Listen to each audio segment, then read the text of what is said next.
Hi everybody, welcome to Thea and Olaf. My name is Irene. With me is Olaf, our Samoyed doggy. And today we'll be doing something a little bit different, and we'll be talking about the history of the Samoyed. Where did the breed come from and how did it get to where it is today?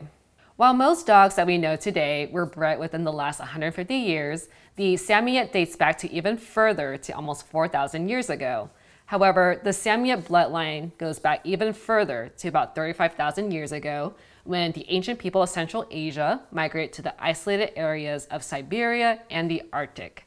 These ancient people brought with them dogs that resembled jackals, which would later evolve into some of the northern breeds that we know today, including the Malamute, the Spitz, and of course, the Samoyed. Whenever I take Olaf out for a walk, people seem to always think he's some kind of white husky, and they're technically not wrong. During the Neolithic age, all northern dogs used to be known as huskies, which comes from the word eski, a word we now know is a slang term for Eskimo. Unfortunately, a dog's life during this time was anything but peaceful. Depending on the tribe, these northern dogs were severely abused and in some cases even left to die if they didn't meet certain standards. It wasn't until the Samoyed people, another indigenous tribe from which the name of the breed derives, took in these dogs and treated them with lots of love. The Samoyed children would play with these dogs while the adults built homes for them during their freezing temperatures and even cuddled with them for extra warmth. These northern dogs, which at the time were known as Belkier, white dogs that breed white, were mainly used to herd reindeer, fight off bears and wolves, pull boats and sleds, and hunt and fish. Today, little is known about the Samoyed people as their tribes are now scattered, leaving fewer traces of historical remains. Fast forward to the 19th century, Samoyed dogs were quickly gaining a lot of attention. These dogs were used as sled pullers during intense polar expeditions. After word got out about this beautiful and strong northern breed, people began to make a trip up to Siberia to get a hold of these dogs by any means necessary, whether through illegal action or legal purchases. Eventually, this special breed reached England at the end of the 1800s by zoologist Ernest Kilburn Scott, who was able to purchase this dog from the tribesmen.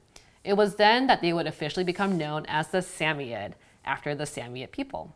Originally, the name Samoyed had an E at the end, but it was later dropped by the American Kennel Club. Ernest's wife, Clara Kilburn Scott, is said to be responsible for our modern-day Samoyeds. As a breeder, Kilburn Scott bred around 12 imported Samoyeds, started the first kennel, and eventually used her dogs as sled dogs during polar expeditions. Note that Samoyeds at this time did not look like the white dogs that we know and love today. Samoyeds were either white, black, or black and tan. The pure white version wouldn't appear until many years later after the British expressed their deep desire to breed only pure white dogs due to the original meaning of their name. The first Samoyed to reach England was named Sabarka, or Russian for dog, and had a deep biscuit color.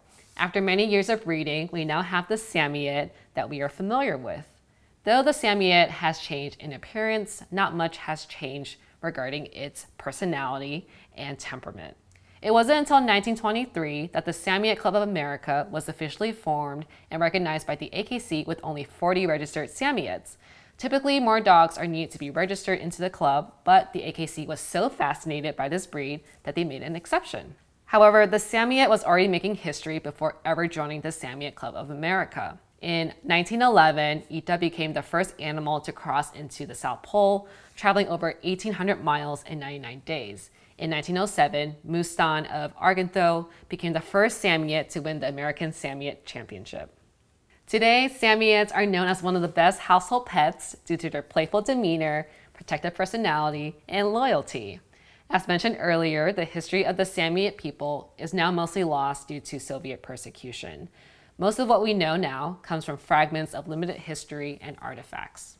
To quote a passage from Joan MacDonald Beerley's book, This is the Samoyed, the obligation to carry on this breed became a personal responsibility of every new owner as the original stock faded away in its native land. So that's it for a brief history of the Samoyed. I really hope you found it to be interesting and that you learned something new. And if there's anything that struck out to you, let me know in the comment section below. And as always, if you enjoyed this content, be sure to like, subscribe, and hit the bell for notifications. Thanks for watching.